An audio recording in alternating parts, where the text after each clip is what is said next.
Welcome to Teyvat Historia. In this video, I'm going to cover all the details and other references I noticed from the Genshin Impact version 2.1 trailer, as well as a few details I picked up on during the live stream as well. But first, I'm currently striving to reach 100,000 subscribers. If you're a returning viewer, or if you're new to the channel, please consider hitting that like button and subscribing to help the channel reach 100,000 subscribers by the end of 2021. Now, on to the video.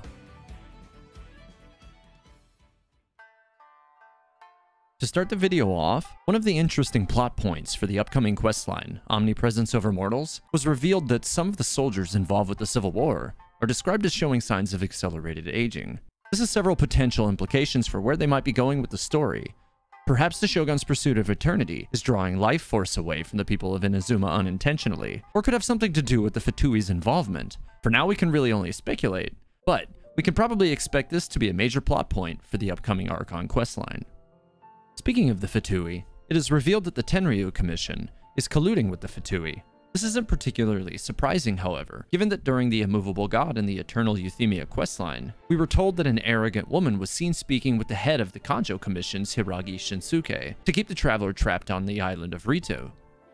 However, exactly how deep this relationship between the Fatui and the Tenryu Commission is at this time is unknown. But we are also given a reference to peace talks by Sangonomiya Kokomi, while it shows her and Kujo Sara standing together.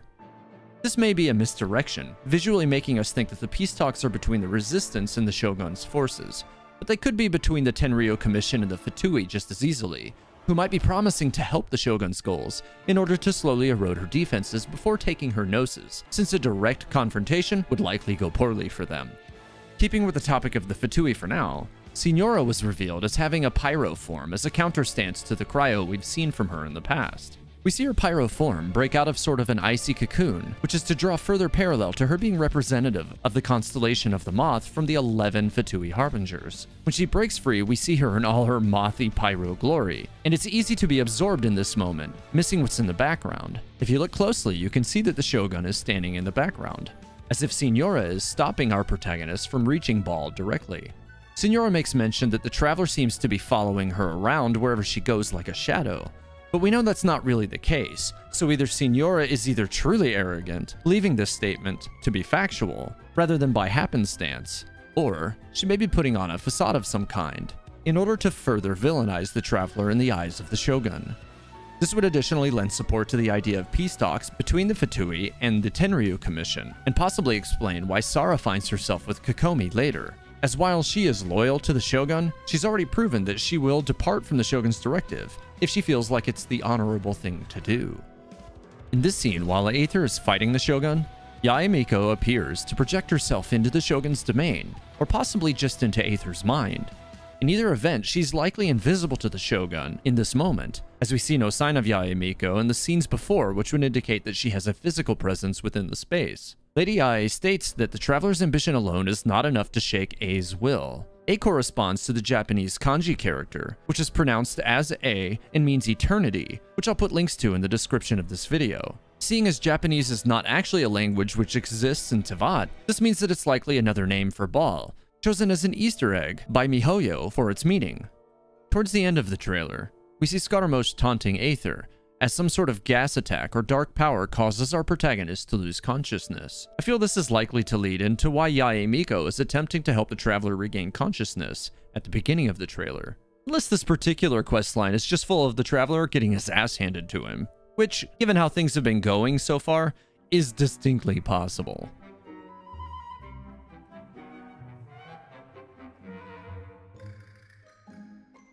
Scaramouche also mentions that eternity stretches things out, making them more fragile with time, which seems to be a reference true of many characters throughout Teyvat. The older the character, the more weathered they appear to be.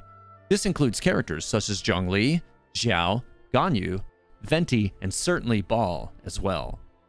In this scene, we see Kazuha standing his ground against what looks like the Electrotachi of the Shogun, and it is confirmed if you watch the scene in super slow motion, as there is only one frame before the scene cuts away in which you can see the Shogun attempting to strike him down with the Misono Hitotachi. This is something I mentioned to be a distinct possibility, in episode 1 of my Things You Might Have Missed series, as I suspected that based on Kazua's dialogue at the end of version 1.6 Autumn Winds Scarlet Leaves questline, that he intended to follow in his lost friend's footsteps and defy the Sword Art himself. That said, while his friend lost his life to the attack, Kazuha, through great effort, appears to at least for a time be able to repel the Sword of the Archon.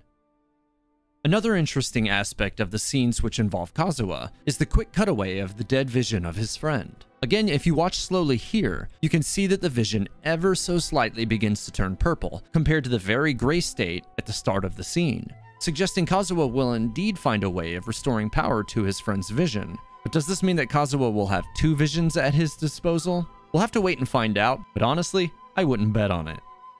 In this scene, we begin to see the visions inlaid within the statue of the omnipresent god light up, including a Dendro vision. This is further confirmation that other Dendro wielders exist within Teyvat besides just Baizhu, and they were likely not being withheld in any manner similar to that of the Electro visions within the past year, as some have speculated to explain why we don't have any playable Dendro characters yet.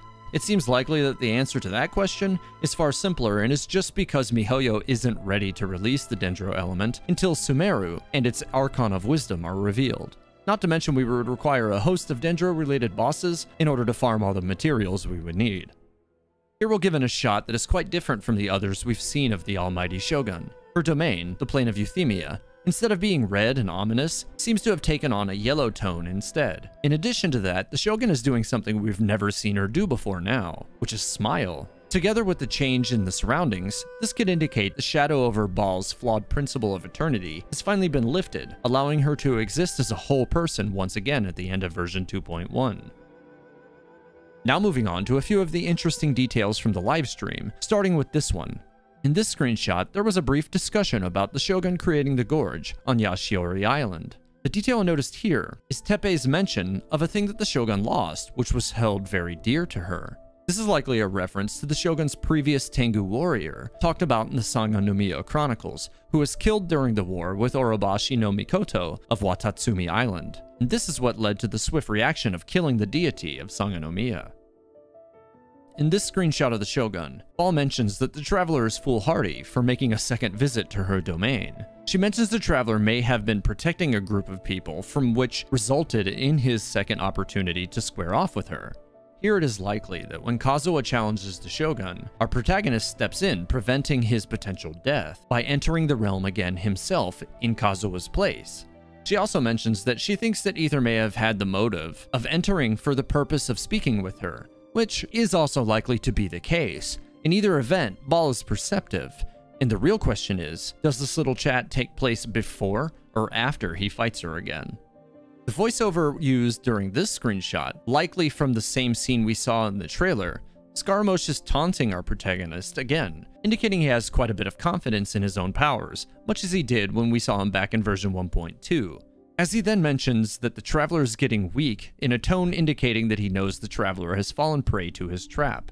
It is interesting to note here that whatever this gas or dark power is, it has no effect on Scaramouche himself, possibly further displaying that Scaramouche has an unusual power to resist being forcibly placed in a state of slumber.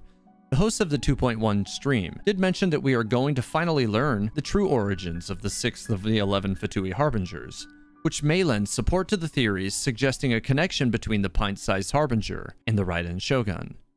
The last detail of note from the livestream has to do with the amazing upcoming crossover event with Horizon Zero Dawn. Here we retreated to our first official in-game shots of the Nora Huntress Aloy. Obviously, Aloy is not from Teyvat, in a fashion similar to that of Aether or Lumine, but she is depicted as having a cryo vision nonetheless. Interestingly, this vision's frame does not conform to any of the established norms of the regions we've been introduced to thus far, which might suggest that these vision frames will be granted to all future crossover travelers.